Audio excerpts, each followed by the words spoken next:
ब्रह्मा विष्णु महेश अजर अमर नहीं है। इनका भी आविर्भाव अर्थात जन्म तथा तिरोभाव अर्थात मृत्यु होती है। प्रमाण के लिए देखिए देवी भागवत महापुराण। ब्रह्मा, मैं, विष्णु और शिव, ये तुम्हारी प्रभाव से जन्मवान है। हम तो जन्मवान है, हमारा तो जन्म होता है और मरते हैं, नित्य नहीं है, हम अविनाशी नहीं है। फिर इंद्रादि दूसरे देवता नित्य किस प्रकार हो सकते हैं? कृपया अवश्य सुनिए जगत गुरु तत्वदर्शी संत रामपाल जी महाराज के अमृत वचन।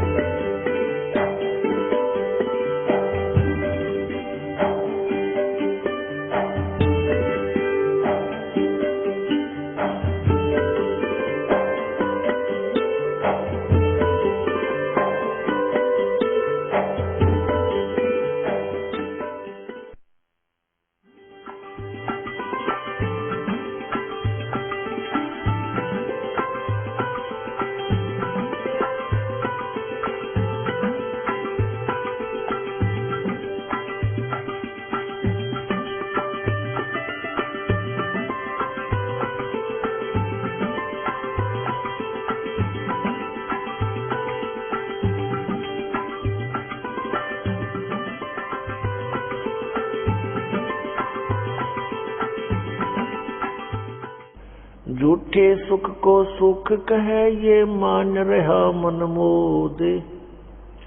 सकल चबीना काल का कुछ मुख में कुछ गोदे।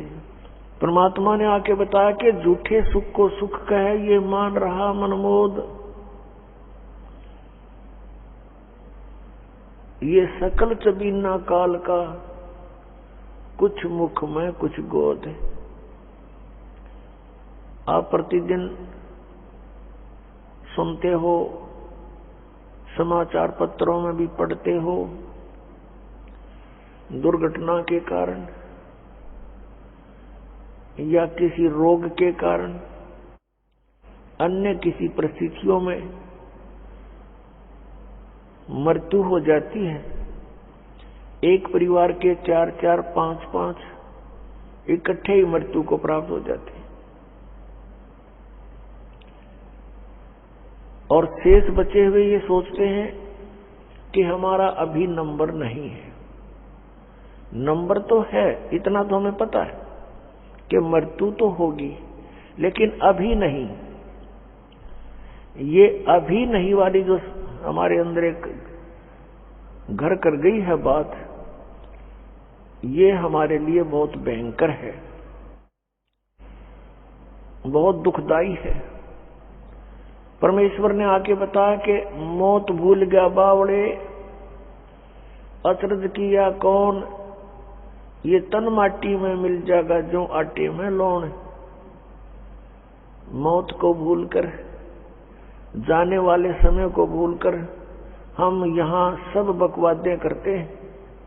और यदि किसी प्राणी को कोई ऐसा असाध्य रोग हो जाता है और उसको ये पता लग जाता है कि इसका कोई ट्रीटमेंट नहीं, कोई उपचार नहीं है, तेरी मृत्यु डेफिनेट है, उसकी स्थिति जानकर देखो, जो शेष बचे हुए ये सोचते हैं कि हमारा अभी नंबर नहीं है। उस रोग के उजागर होने से पहले वो भी यही सोच रहा था कि मेरी अभी मृत्यु नहीं है, क्योंकि अभी मैं 40 वर्ष का हुआ हूं और 100 वर्ष तक की आयु मानकर हम यहां सेट हुए बैठे हैं। लेकिन हम भूल जाते हैं कि वो व्यक्ति चले गए जो 20 वर्ष के थे, कोई 30 वर्ष के थे, जिनके छोटे छोटे बच्चे थे, उनको छोड़कर चले गए। अचानक मृत्यु होगी किसी रोग से, एक्सीडेंट से, तो वो भी यही सोच रहे थे कि हमारी अभी मृत्यु नहीं है। पुण्यात्माओं, ये सब काल का जाल है, जीव के बस से बाहर है। इसलिए परमात्मा ने आकर के हमें एक मेथड बताया, एक विधि बताई कि तुम इस विधि से इस काल के जाल को काट सकते हो, इससे ऊपर उठ सकते हो, क्योंकि ये 21 ब्रह्मांड का स्वामी है जो हमको यहाँ रोके हुए है। ये श्री ब्रह्मा, श्री विष्णु, श्री शिव जी के पिताजी हैं और दुर्गा इनकी माता है। श्री ब्रह्मा, श्री विष्णु, श्री शिव जी, रजगुण ब्रह्मा, सतगुण विष्णु, तमगुण शिव जी की। ये 16 कला के भगवान कहलाते हैं और इनका पिता 1000 कला का प्रभु है और हमारी कोई कलाएं नहीं, हम एक जीव संज्ञा में। तो श्री ब्रह्मा, श्री विष्णु, श्री शिव जी को भी वो ऐसे ही चक्कर में डाले हुए हैं, उनको भी रोका हुआ है। तो हम आम जीव की अब क्या बुनियाद है? 1000 कला का मालिक ये काल है, तो हमने उस असंख्य कला के मालिक की शरण ग्रहण करनी पड़ेगी।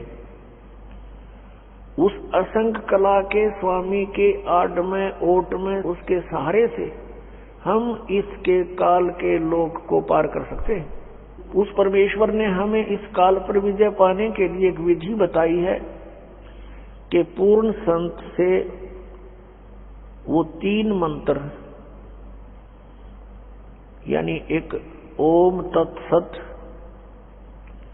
और प्रथम जो आपको दिए जाते हैं वो 7 मंत्र, इन सभी का सहयोग हमने लेना होगा इस काल के जाल से निकलने के लिए। इनके अतिरिक्त हम कोई भी साधना करते हैं, किसी भी मंत्र का जाप करते हैं, वो यूजलेस है। श्रीमद् भगवत गीता अध्याय नंबर 16 के श्लोक नंबर 23 में कहा कि अर्जुन, शास्त्र विधि को त्याग कर जो मनमाना आचरण करते हैं, यानी मनमानी पूजाएं करते हैं, उनको न तो सुख होता है, न उनकी कोई गति होती है और न ही कोई सिद्धि को प्राप्त होती, अर्थात व्यर्थ। फिर श्लोक 24 में तुरंत कहा कि इससे तेरे लिए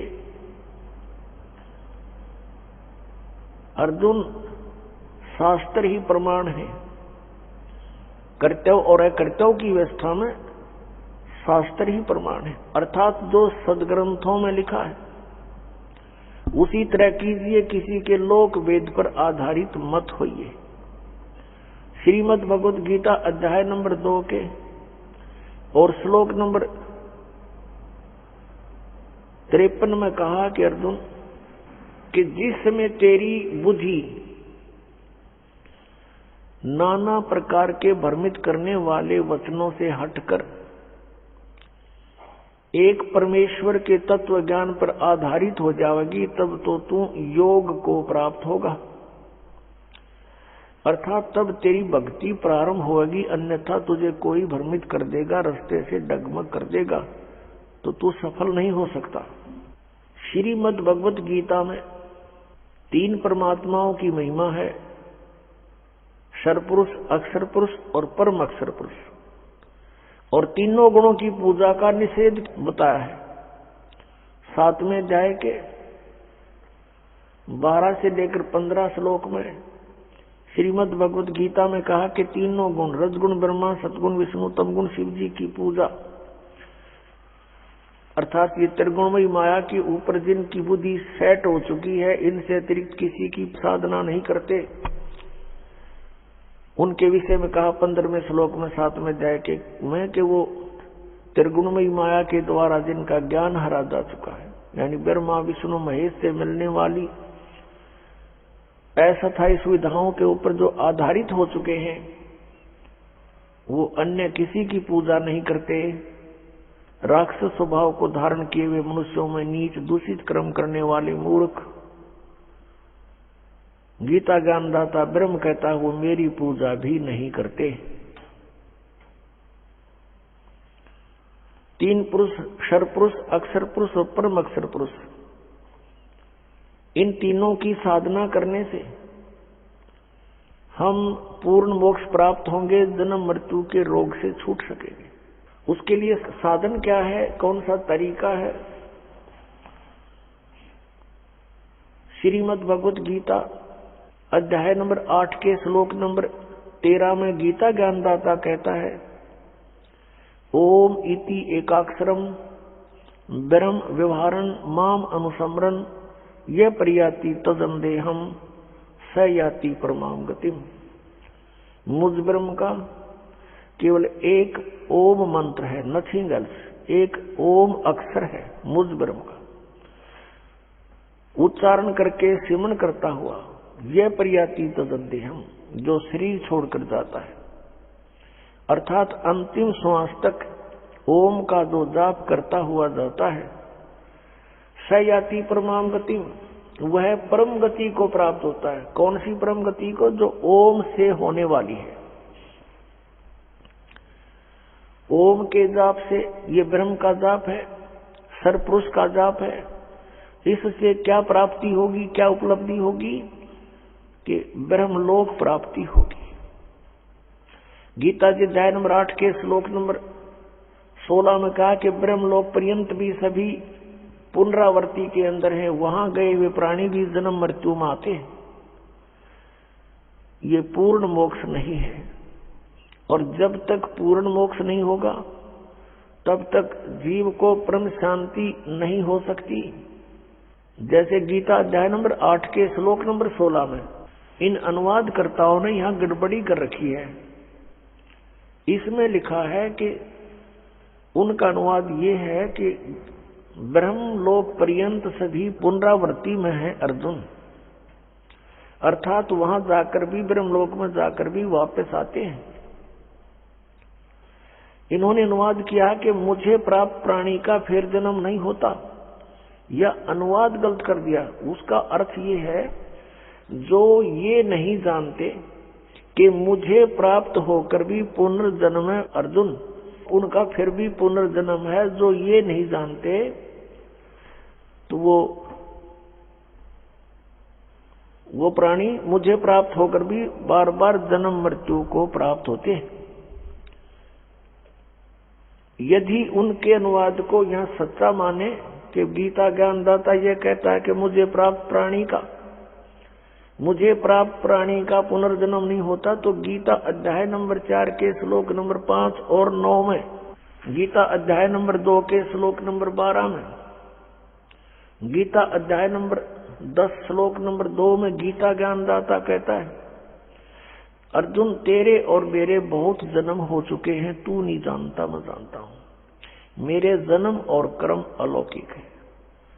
तू और मैं और ये सभी सैनिक राजा जन पहले भी थे, आगे भी जन्म होगा। ये ना सोच कि हम वर्तमान में ही हैं।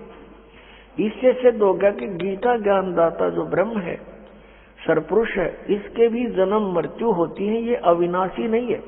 फिर गीता जी अध्याय नंबर 8 के श्लोक नंबर 16 में ये अनुवाद करना कि मुझे प्राप्त होकर फिर जन्म मृत्यु नहीं होती, ये अनर्थ किया इन्होंने। अपने आत्माओं, गीता अध्याय नंबर 8 के श्लोक नंबर 1 में अर्जुन ने पूछा कि प्रभु, आपने जो गीता अध्याय नंबर 7 के और श्लोक नंबर 29 में जिस तत्परम के बारे में कहा है, जो व्यक्ति यहाँ जरा और मरण से छूटने का ही प्रयत्न करता है, वो तत्परम से, पूरे अध्यात्म ज्ञान से और सभी कर्मों से परिचित हो चुका है।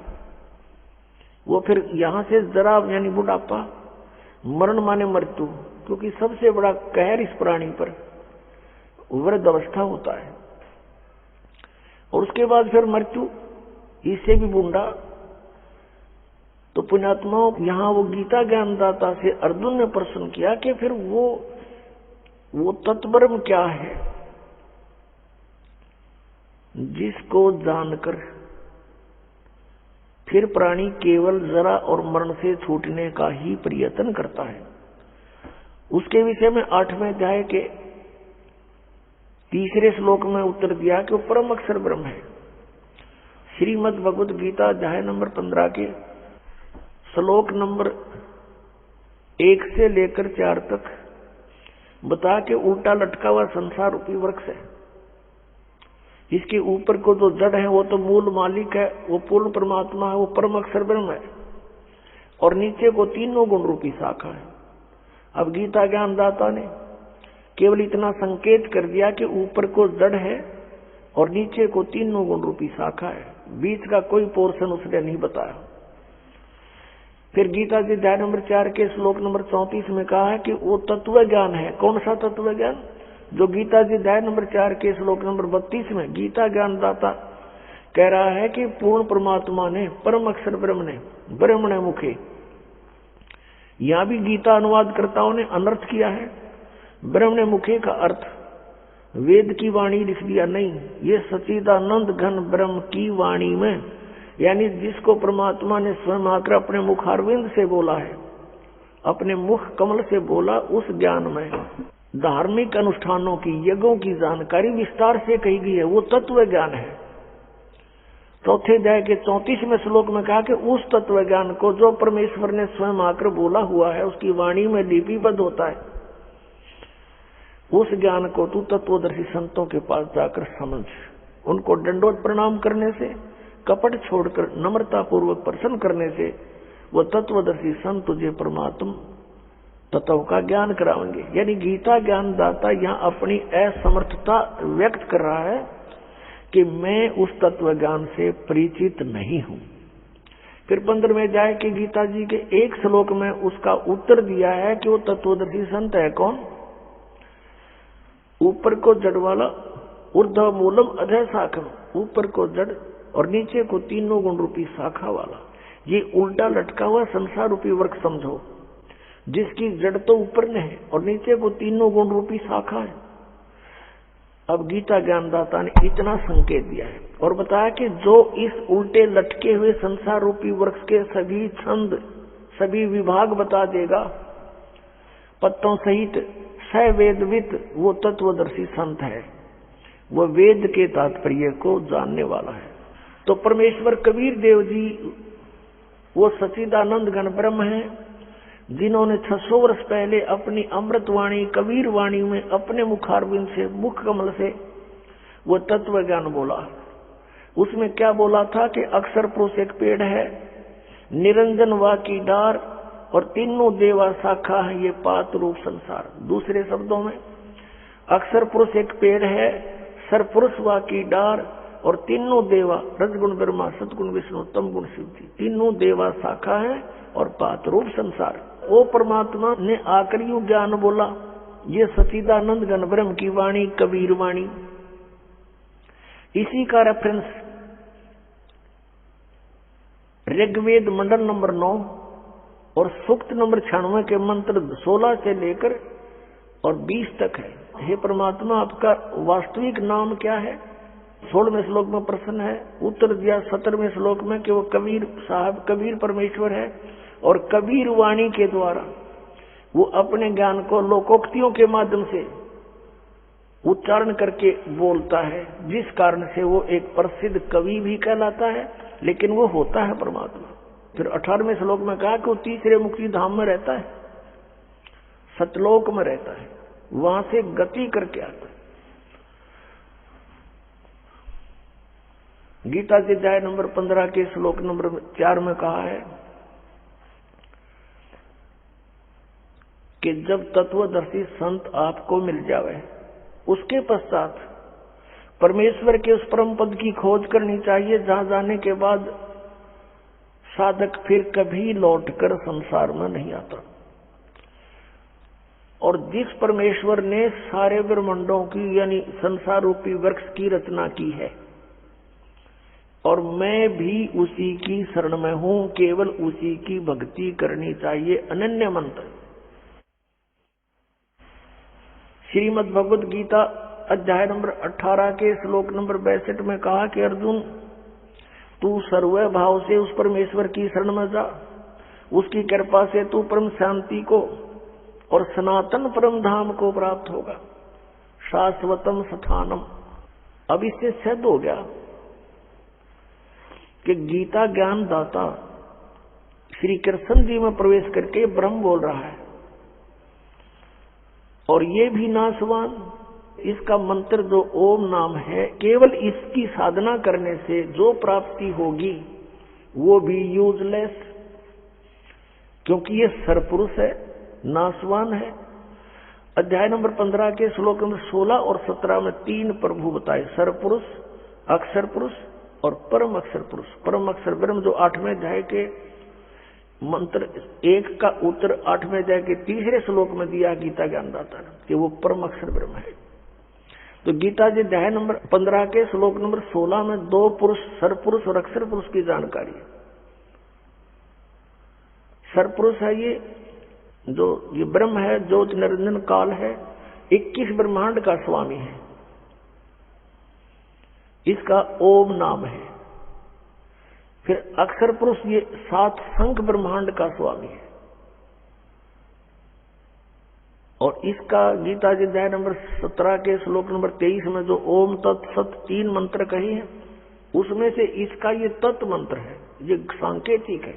ओम और तत् मिलके यह 2 अक्षर का सतनाम बनता है। और तीसरा जो सत्य है वो सारनाम की तरफ संकेत है। ये तत् भी कोड वर्ड है और सत भी कोड वर्ड है, क्योंकि गीता ज्ञानदाता ने ऑप्शन छोड़ दिया है कि मैं नहीं जानता उस परमात्मा के पाने की विधि, तत्वदर्शी संत बताओगा।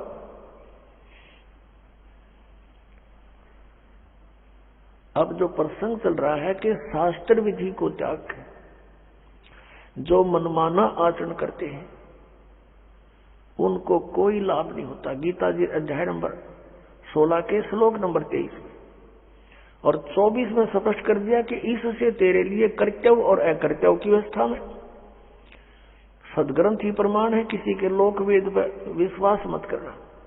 तो यहां जो गीता जी अध्याय नंबर 15 के श्लोक नंबर 16 में कहा है कि सरपुरुष और अक्षर पुरुष ये 2 प्रभु हैं, 2 पुरुष हैं, और इनके तथा इनके अंतर्गत जितने प्राणी इनके ये सब नाशवान है। जीवात्मा किसी की नहीं मरती, हो तो कुत्ते को देखी भी नहीं मरती। 15 में जाके 17वें श्लोक में तुरंत कहा कि उत्तम पुरुष है तू अन्य परमात्मा इति उदाहरत है, ये लोग तरम आविश्य विवर्ती अवैश्वर। 8वें अध्याय के प्रथम मंत्र का उत्तर जो तीसरे में दिया है 8वें अध्याय के में, वो परम अक्षर ब्रह्म है, वो गीता ज्ञानदाता से अन्य है और सुप्रीम पावर है। यहां गीता अध्याय नंबर 15 के श्लोक नंबर 17 में उसी की तरफ संकेत है कि उत्तम पुरुष है तू अन्य परमात्मा इति उदाहरत है,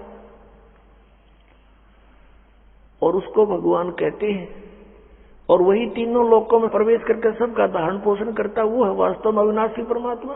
तो यहां जैसे संसार रूपी वृक्ष के जड़ से मूल से पूरे पेड़ को आहार प्राप्त होता है, तो सबका धारण पोषण करने वाला कौन हुआ? जड़ हुआ, मूल हुआ।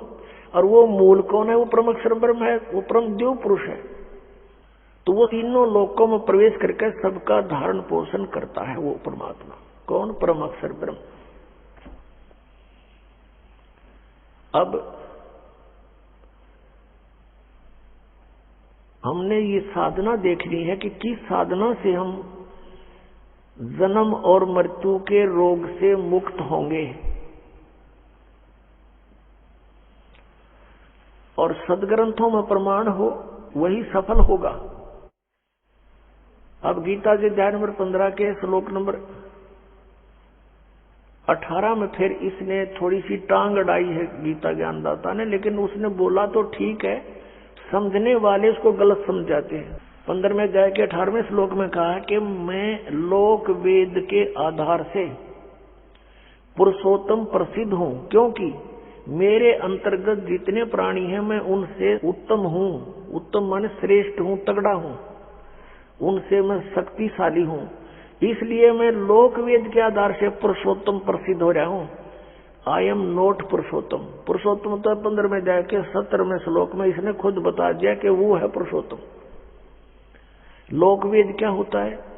जैसे हमने सुन रखा था, श्री ब्रह्मा जी, श्री विष्णु जी, श्री शिव जी अजरो अमर हैं, इनके कोई माता पिता नहीं है, सर्वेश्वर, महेश्वर, मृत्युंजय, कौलज्य, पता नहीं क्या क्या कह रखा था। अब इनकी जीवनी और सदग्रंथों को देखा, इस दास पे दया करी परमेश्वर कबीर जी ने, मेरे पूज्य गुरुदेव जी ने, पूज्य परमेश्वर कबीर देव जी ने,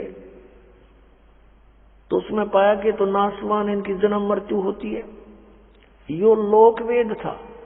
अभी दिखाते हैं। हमारे पवित्र सदग्रंथ वही हैं जिनको हम आदरणीय और मान्य मानते हैं, इनको सत्य मानते हैं। और ये सदग्रंथ पहले संस्कृत में थे। संस्कृत केवल एक ब्राह्मण वर्ग ही पढ़ने का अधिकारी होता था। उनका यह बात समझ में आई नहीं, क्योंकि तत्व ज्ञान नहीं था उनके पास। तो ये सदग्रंथ उस तत्व ज्ञान रूपी कुंजी से, की से, उस ताली से खुलते हैं, वो इनके पास थी नहीं।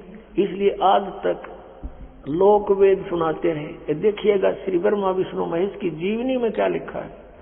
श्रीमद देवी भागवत और गीता प्रेस गोरखपुर से प्रकाशित है। इसके संपादक कौन है? हनुमान प्रसाद पोदार चिमन लाल गोस्वामी। ये कहां से छपी है फिर देख लिए क्लियर। प्रकाशक एवं मुद्रक हैं गीता प्रेस गोरखपुर, गोविंद भवन कार्यालय कोलकाता का संस्थान। ये इनके फैक्स और फोन नंबर है। इसके 123 नंबर पर ही सब कंसेप्ट क्लियर हो जाता है।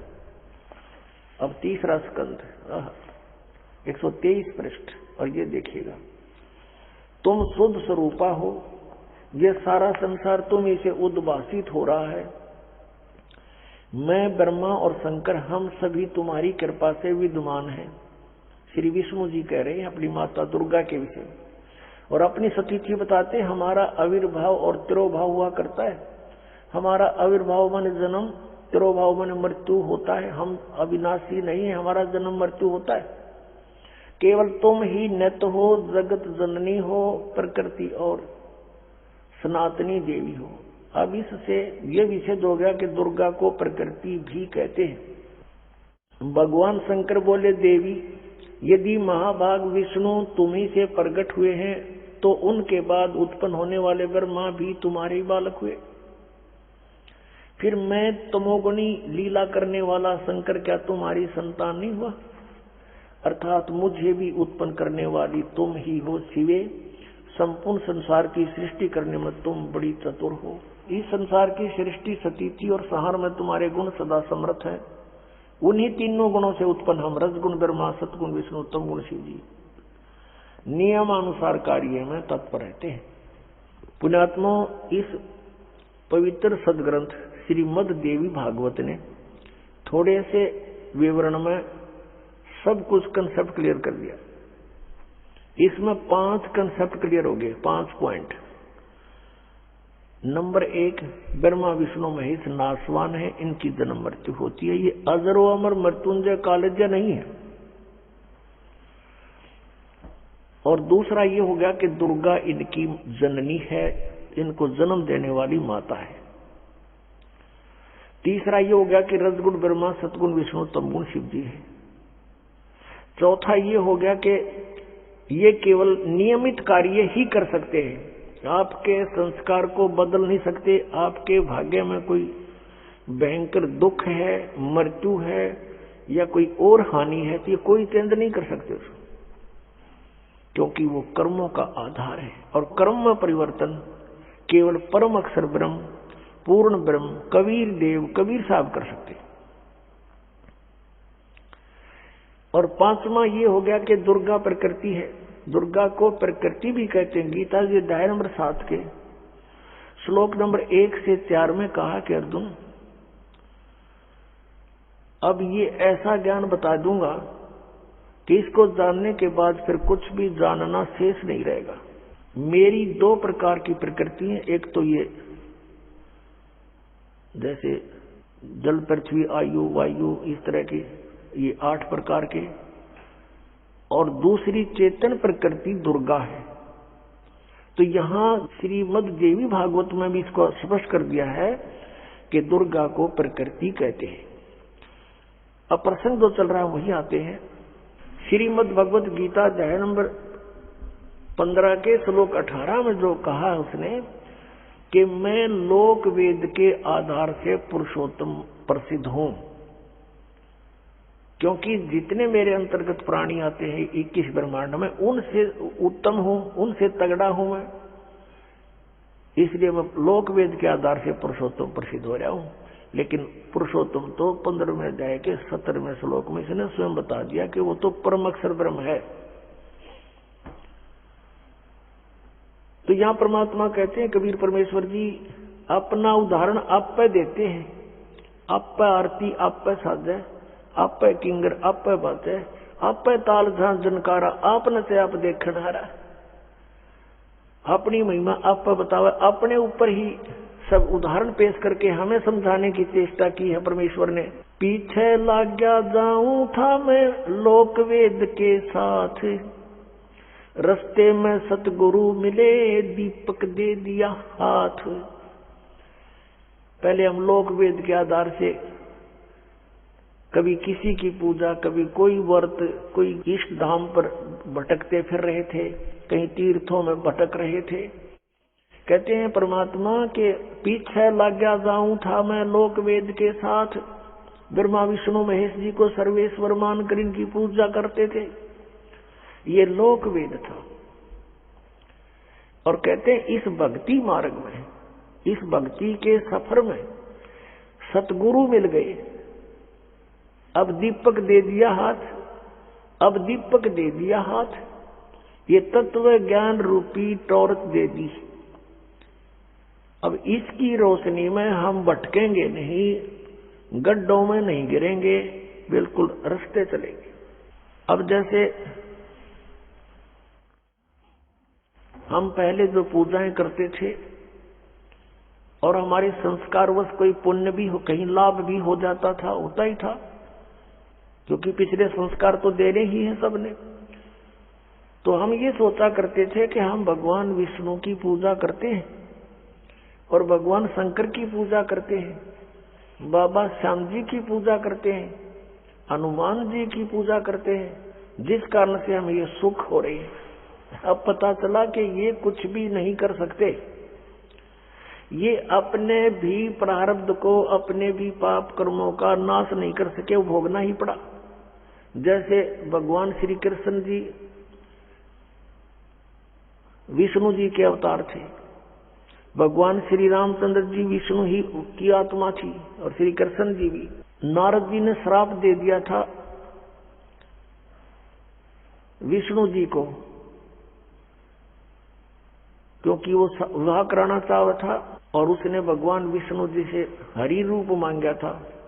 विष्णु जी ने उसका बंदर का मुंह लगा दिया था, जिससे वो अक्षुब्ध हो गया और विष्णु जी को श्राप दे दिया था कि एक जीवन तू अपनी पत्नी के वियोग में बितावेगा। और ऐसा ही हुआ।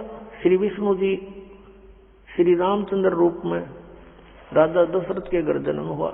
युवा होते ही विवाह हुआ, विवाह होते ही वनवास हुआ, वनवास में सीता का अपहरण हुआ और 12 वर्ष तक वो सीता रावण के बाग में रही। उसके पास घोर युद्ध हुआ, करोड़ों व्यक्ति मारे गए, सीता वहां से सकुशल ले आई। फिर कुछ ही दिनों, कुछ ही वर्षों के बाद किसी धोबी के व्यंग से, टोंट कसने से सीता जी को घर से निकाल दिया। आजीवन उनका मेल नहीं हुआ, नारद के श्राप थे और इस भगवान की बिरन बैठी। तो परमात्मा कहते हैं कबीर जी, तुम कौन राम का जपते जापम अर्थात कटे न ये तीनों तापम। और फिर श्री राम रूप में वाली मारा था सुग्रीव का भाई श्री रामचंद्र जी ने धोखा देकर, उसका भी प्रतिफल भोगना पड़ा श्री कृष्ण रूप में अवतरित होकर। एक शिकारी ने श्री कृष्ण जी के पैर में विषाक्त तीर मारा और श्री कृष्ण जी की मृत्यु हुई। वो शिकारी कौन था? वो बाली वाली आत्मा थी। तो यह परमात्मा कहते हैं पीछे लग गया जाऊं था मैं लोक वेद के साथ, रस्ते में सतगुरु मिल गए दीपक दे दिया हाथ। अब परमात्मा कहते हैं पुण्यात्मा कभी रुक नहीं सकते भक्ति बिना, चाहे उनको किसी भी तरह से कोई साधना कोई बतावे उसी तरह लग जाते हैं, क्योंकि वो पिछले पुण्य कर्मी संस्कारी प्राणी होते हैं और सत साधना ना मिलने से वो अपना जीवन नष्ट कर जाते हैं और पूर्व की पुण्यों से उनको उस जीवन में और शास्त्र विरुद्ध साधना करते करते भी बहुत से सांसारिक सुख हो जाते हैं जो उनके प्रारब्ध में होते हैं, और वो सोचते हैं कि हम ये जो पूजाएं कर रहे हैं इससे हमें लाभ हो रहा है। तो जिस कारण से वो अपना जीवन नष्ट कर जाते हैं, अंत में उन पर बहुत भारी आपदाएं आनी शुरू हो जाती है, क्योंकि पूर्व जन्म के पुण्य थे वो तो समाप्त हुए, आगे दर ठीक नहीं था, यानी साधना शास्त्र अनुकूल नहीं थी, शास्त्र विरुद्ध थी, उससे कोई लाभ होना ही नहीं था। अब क्या बताते हैं परमात्मा कि जो पुण्य आत्मा होती हैं वो अवश्य जाती है जहां भी कोई समागम होता है, कोई जैसे मेले होते हैं, समागम होते हैं किसी तीर्थ पर या कहीं और मंदिर स्थान पर, किसी की यादगार पर, तो ये प्राणी अवश्य जाते हैं, बस की बात नहीं, इनको भगवान की पिछली कसक है, क्योंकि वो पीछे कसक भी स्वयं लगा कर जाते हैं। परमात्मा 600 वर्ष पहले आए थे, 64 लाख शेष बनाए, उनमें ज्ञान से प्रेरणा दी, साथ में भक्ति से चार्ज कर गए, वो 5 नाम देकर गए थे। ये निरंकार ओंकार ये नहीं है वो मंत्र 5, वो अलग नाम है। जो गुरु ग्रंथ साहिब में जिन 5 नामों का जिक्र है उन 5 प्रधानों का है। वो मूल कमल में गणेश वासा जैसे आपको देते हैं उसका मंत्र आपको दिया जाता है, स्वाद चक्र में सावित्री ब्रह्मा का मंत्र, नाभि कमल में विष्णु जी और लक्ष्मी का मंत्र आपको अलग से दिया जाता है, हृदय कमल में शिव और पार्वती का, कंठ कमल में दुर्गा का। लेकिन अब 7 मंत्र देने हैं, वो परमात्मा का आदेश है, पहले 5 देने थे ओनली। तो उस मंत्र से आप चार्ज हो गए, आपको भौतिक सुख आपके संग्रहित हो गए, और उससे मनुष्य जीवन भी प्राप्त होता रहता है, लेकिन मोक्ष नहीं होता इन 5 नामों से। फिर इसके साथ ये सतनाम और आदि नाम से मोक्ष होता है। अब पुण्यात्मा तो जो परमात्मा के साथ पहले रही थी आत्माएं आप जी, वही आज भटक रहे हो। कोई राधा स्वामी में फंस गया, कोई निरंकारियां गजा उड़ जाए, क्योंकि परमात्मा की तरफ रुक नहीं सकता प्राणी, और कोई इन हंसा देश वाला के, यानी कोई सतपाल जी महाराज कर, कोई बाल योगेश्वर जो अमेरिका में रहता है, प्रेम सिंह रावत नाम है इसका, और इन का भी थोड़ी सी हिस्ट्री दिखाऊंगा आज से मेरा हाथों। ये अनसा देश के पंथ प्रवर्तक श्री, जो इनके पिताजी थे, हंसराज नाम था उनका, उनके 40 साल की साधना के उपरांत उनमें खुद भूत बढ़ गए, और उनकी चौराहे पर पूजा करके पीछा छुटवाया उनका। बताओ ये पार होंगे। अब प्रसंग चल रहा है कि जो पुण्यात्मा भक्ति करते हुए पीछे जन्म जन्मांतर से आ रहे हैं वो घूमते हैं, तो क्या बताना चाहते हैं परमात्मा के मेले ठेले जाइयो, मेले बड़ा मिलाप, पत्थर पानी पूजते, कोई साधु संत मिल जाते। क्या कहना चाहे कि परमात्मा की चाह में लगे रहना, अवश्य भटकते रहना कहीं ना कहीं, और कहते हैं पत्थर पानी पूजते, कोई साधु संत मिल जात। अब साधु संत तरह को नहीं, परमात्मा स्वयं आते हैं, उनके द्वारा दिया हुआ ज्ञान एक पुस्तक में लिपिबद्ध करके और उसको प्रकाशित किया गया है।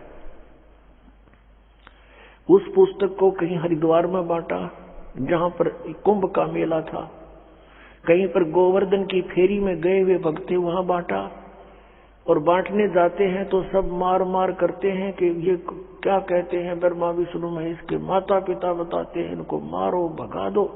फिर भी हमारे भक्त जैसे तैसे करके कुछ ना कुछ बीज बो ही आए, और उनको पढ़कर वो पुण्यात्मा जो भटक रही थी, धक्के खा रही थी परमात्मा की चाह में, अब पढ़ कर यहाँ आ रहे हैं।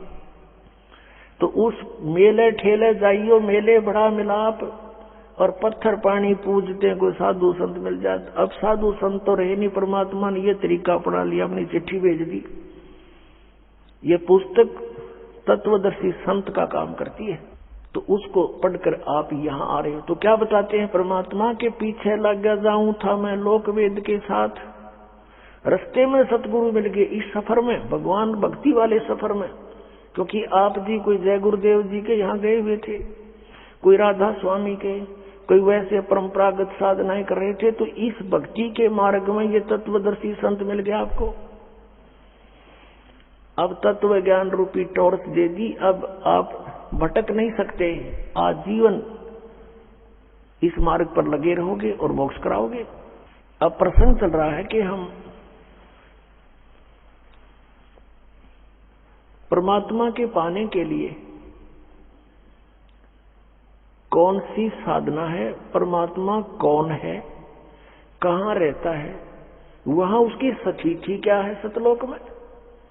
ये नकली पंथ राधा स्वामी, धन धन सतगुरु, जय गुरुदेव, जनोद वाले जो ताराचंद वाला, और ये ठाकुर जी वाला, कृपाल जी, जयमल सिंह वाला, आगरा वाला, ये सारे नकली पंथ है।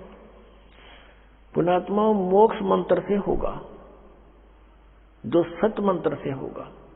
किसी मंत्र के जाप करने से मोक्ष नहीं हो सकता, फिर तो सदगर्म झूठे हो जाएंगे। फिर तो कोई कुछ मंत्र जाप कर लो और सतलोक जाऊंगा, नौके जाओ, आप बेपार हो जाएंगे। फिर तो कोई मंत्र जाप कर लीजिए। फिर ये कहते हैं राधा स्वामी वाले और दूसरे के गुरु होना चाहिए, वक्त गुरु, और जिसने ये पंथ का प्रारंभ किया उसका कोई गुरु नहीं। इनकी सारी कहानी आपको दिखा दूं, इनको एक दूसरे ने आदेश नहीं दे रखा नाम देने का। ये स्वयं भी गुरु बनकर दुनिया को भ्रमित करके काल के जाल में ठोक रहे हैं। अब ये 5 नाम देते हैं, निरंकार, ओंकार, ज्योत निरंजन, और कबीर परमेश्वर की वाणी से लिए उन्होंने सोहम और सतनाम निकाल लिया। इसके बारे में परमात्मा ने कहा कि संतो शब्द शब्द बखाना, और शब्द फांस फंसा सब कोई शब्द नहीं पहचाना। ये 5 शब्द है ना, ये काल ने अपने मुख से बोले थे जीव को भ्रमित करने के लिए, और उनका ये रट लगा रहे हैं। ये तो जापा नहीं करने हमने।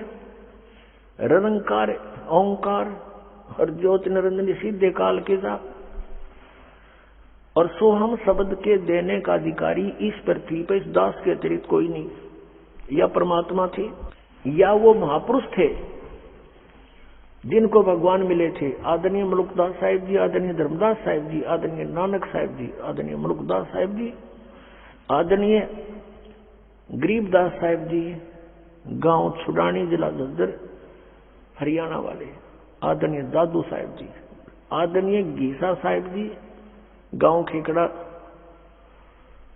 और जिला मेरठ, उत्तर प्रदेश वाले। इनको परमात्मा ने ये मंत्र दिए थे, ये अधिकारी भी बताए थे, लेकिन सारनाम देने का किसी को आदेश नहीं था।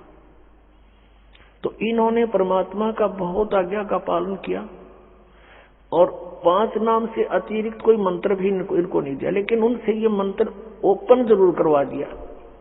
कौन सा मंत्र? सोहम। परमात्मा कहते हैं कबीर परमेश्वर जी, सोहम शब्द हम जग में लाए और सार शब्द हमने गुप्त छुपाए।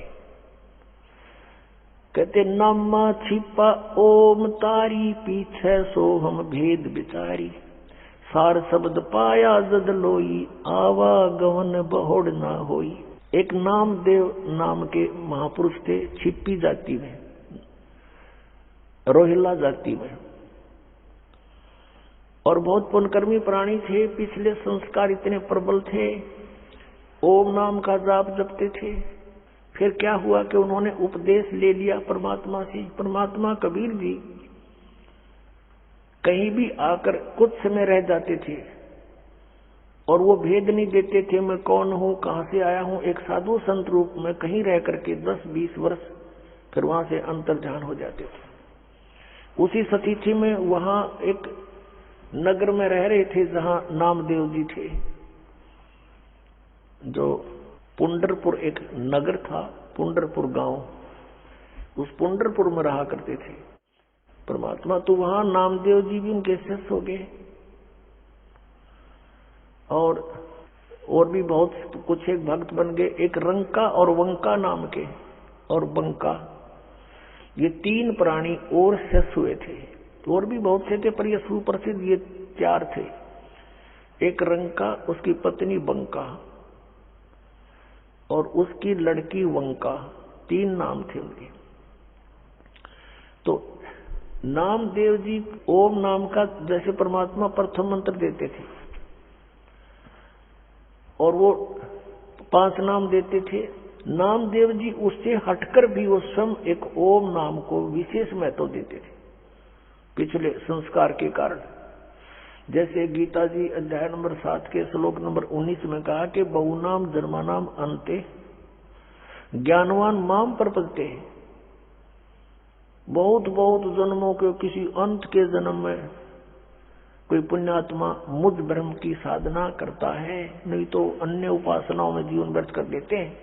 और वासुदेव सर्वमिति सहमात्मा सुदुर्लभ है, ये बताने वाला कि वासुदेव माने सर्वशक्तिमान, जिसकी सबके ऊपर प्रभुता है, उसको वासुदेव कहते हैं। श्री कृष्ण जी वासुदेव नहीं थे, वो तो एक विभागीय मंत्री थे इस 3 लोक के अंदर, पृथ्वी लोक, स्वर्ग लोक और पाताल लोक पर। वासुदेव उनके पिताजी का नाम था।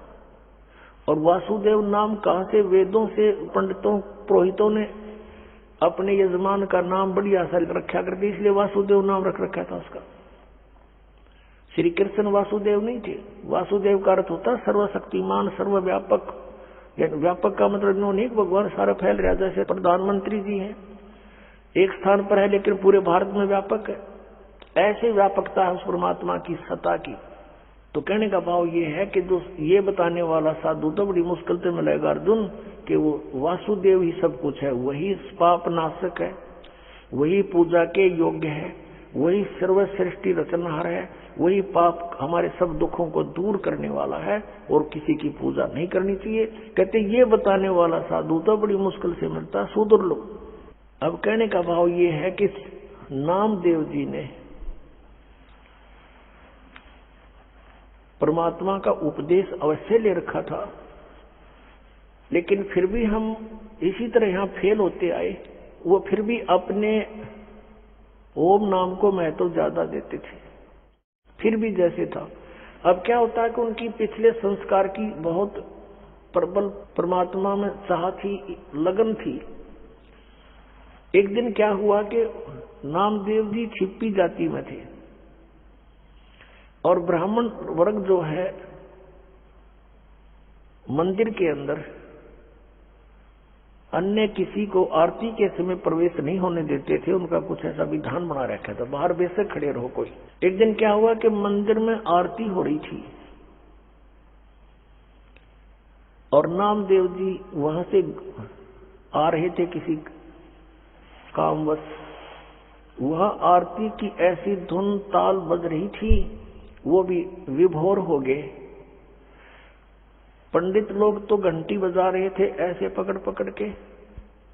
नामदेव जी ने अपने जूते निकाल लिए, अपनी जूतियां निकाली, चमड़े से बनी हुई होती थी पहले। वो चमड़ा किसी भैंस या किसी की उसको काट कर नहीं बनाया जाता था, स्वाभाविक कोई पशु मर जाता था उसका फिर चर्मकार लोग उसका चाम उतार कर घर पे सुखा के स्वयं बनाते थे। और हमने देखा उस समय, और पहले तो और ज्यादा सती थी, दूसरी थी, एक एक जूती 5-5, 10-10 वर्ष तक निकाल लिया करते थे।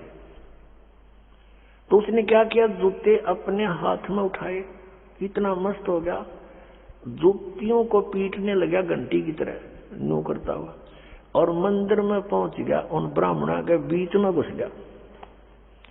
अब पंडितों ने देखा किसी ने तो बात बिगाड़ दी, भगवान ठाकर के मंदिर में जूते हाथ में चाम के लेके, और ये छोटी जाति वाला आ गया।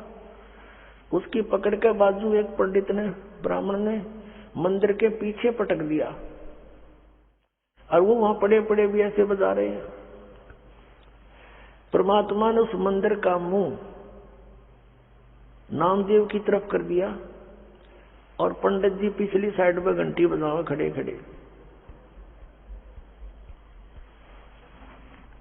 अब उन्होंने सोचा भी ये क्या चक्कर हो गया, स्तब्ध हो गए। उन्हें घंटी बजानी बंद कर दी, नामदेव ने बंद कर दी। उठा, उसने क्या पता था कि काम ऐसे कर दिया, भगवान ने उठ कर आ गया, चलो आरती पूरी होगी। अगले दिन सत्संग था, 1-2 दिन के बाद कबीर परमात्मा ने सत्संग रखा हुआ था। उधर से क्या हुआ कि नामदेव अपने गुरु बहन भाइयों के घर पहुंचे, रंका और बंका के घर पे।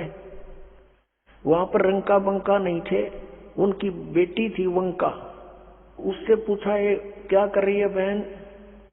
वो एक पट्टी तैयार करे थी, जैसे देसी जड़ी बूटियां हल्दी उल्दी बना बनू के गरम ठंडी करके।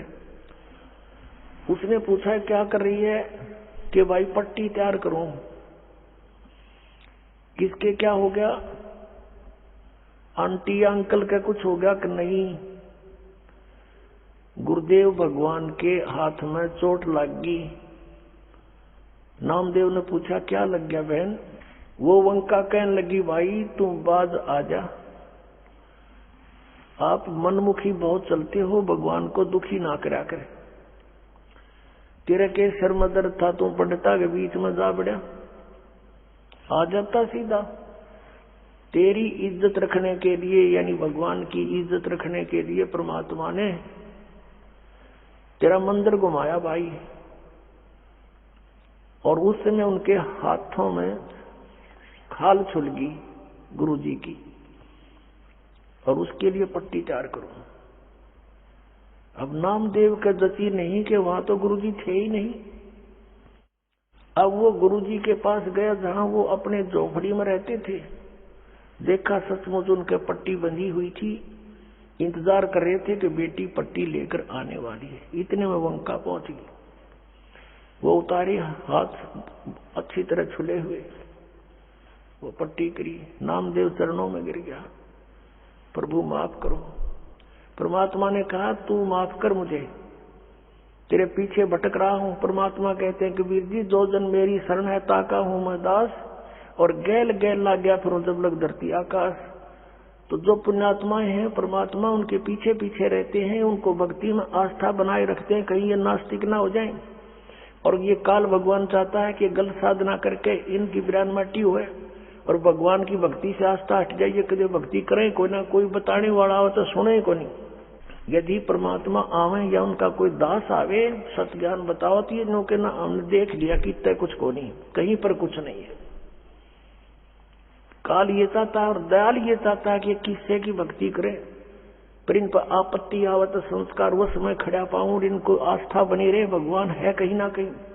अब ये समय यहाँ तक इस भक्ति को परमात्मा ने जीवित रखना था, और अब हम सब खेल परमात्मा की दया से सारा निर्णय हो जाएगा सचमुच कौन भगवान है, कैसा है, कैसे मिलता है।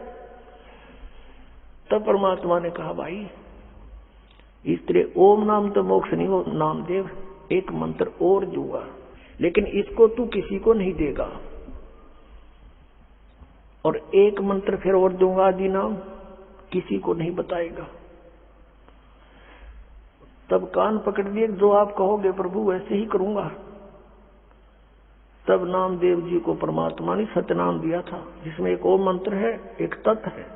नामा छिपा ओम तारी, पीछे सोहम भेद विचारी, सार शब्द पाया जद लोई, आवागमन बोहड़ ना होई। नामा छिपा यानी नामदेव छिपी, पहले ओम में लो लगा रहा था, तारी माने लो, और पीछे सोहम भेद विचारी, परमात्मा से सुना जब पीछे सोहम भेद विचारी, फिर समझ में आया सचमुच, और सार शब्द पाया जद लोई, फिर नामदेव का आवागमन भौड़ ना हुई। यानी ये तीन मंत्र है।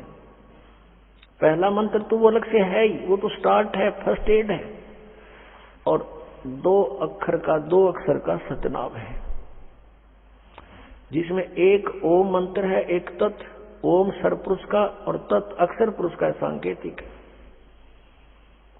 और तीसरा परम अक्षर पुरुष का वो सार नाम है, जिसको आदि नाम भी कहते हैं, सार शब्द भी कहते हैं। अब इस साधना से मोक्ष होगा, किन किन का होया? आदरणीय नानक साहब जी ने यही दो मंत्र का नाम जपा था, प्रमाण दिखाते हैं। अब जैसे कबीर परमेश्वर जी ने अपनी सभी उन पुण्य आत्माओं को जो गवाह बनाई थी कि कबीर इज गॉड, और उनको ये तीनों मंत्र दिए थे, पूरा कंप्लीट कोर्स दिया था, उनसे प्रतिज्ञा दिला दी थी, कसम खवा दी थी कि तुम अभी इसको डिस्क्लोज नहीं करोगे, ना अपने शिष्यों को दोगे जाप करने के लिए। अब वो महान आत्मा थे, दृढ़ भक्त थे, जो गुरुदेव ने कह दिया, भगवान ने फाइनल माना, उन्होंने किसी को नहीं बताया इस मंत्र को आज तक। आज इस दास पे कृपा करी परमेश्वर ने और आदेश दे दिया कि खोल दे खजाना, भंडारा खोल दे मोक्ष का। अब बात यह है कि मोक्ष सतलोक जाना है, जन्म मृत्यु का ये रोग कटाना है, वो औषधि कौन सी है, उपचार कौन सा है। अब जैसे ये 5 नाम तो सिर्फ यह संसारिक सुविधाएं, और हम यहां से जब चलेंगे हमारे ये कमल खुल जाएंगे इन